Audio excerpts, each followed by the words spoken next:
So, hey, Starkville Voices, we are here today with Mike Tagert, who's the CEO of the Greater Starkville Development Partnership. I want to thank you again, Mike, for meeting with us as well, for this opportunity as well. Absolutely. Thank you. Yes, sir. Thank you. So, really, our first question is going to basically be, what does the Greater Starkville Development Partnership do?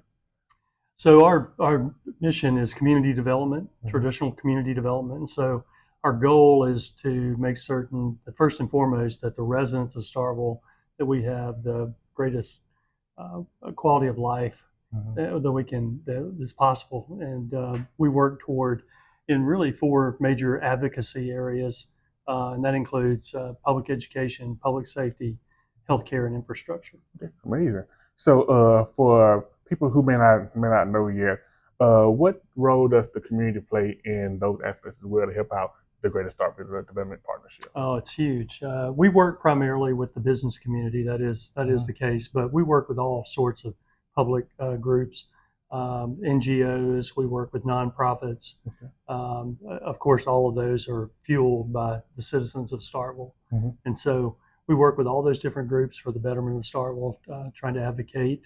We have roughly 30 nonprofits that are members of the partnership.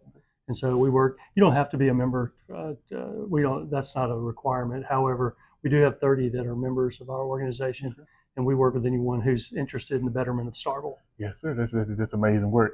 And I know that in the past couple of weeks, there's been like a lot of conversation about new business coming to Starkville.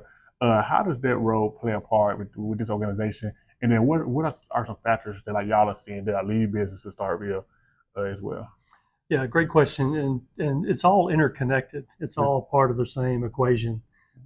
If you have a community that has secure public safety, it recruits business. If you have a community that has a good public school system, that helps and aids in recruiting business and prospects, and it helps not only from a professional standpoint in recruitment, but also thinking about the university and their ability to recruit professors and staff and faculty to the university. You know, all those things matter when you have, as the university goes, so does the city of Starkville, and as the city of Starkville goes, so does the university. And so when you are able to maximize and improve those aspects of education, safety, infrastructure, and healthcare, it sets the environment in place for business recruitment and business growth.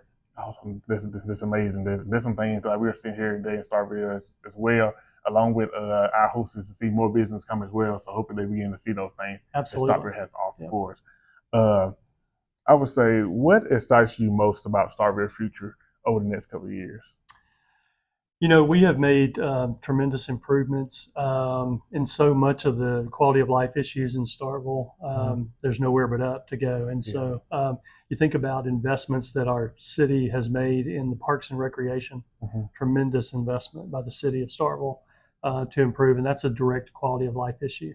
You think about the improvements, the moves that have been made related to healthcare and the Baptist Memorial System operating our hospital here locally. Tremendous improvement and investment that they're making. And with that comes better health. And with that is a higher quality of life.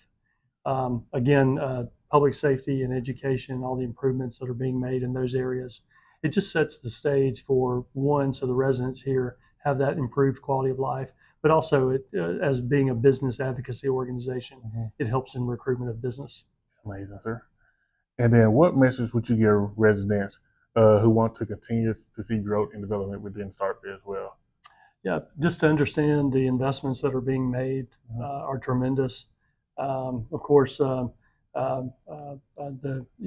government itself is also affected by the same factors that we are personally at home, such as inflation and the cost of doing things. And so, an understanding of what that looks like, and there's limited resources. I do think our local university officials, as well as city and the county, are all doing what they can on making those improvements. And we see that in some of their investments. Yes, sir.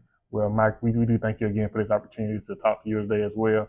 And then thank you for the work that you and your team is doing as well. Yeah, thank you, Chris. Yes, sir.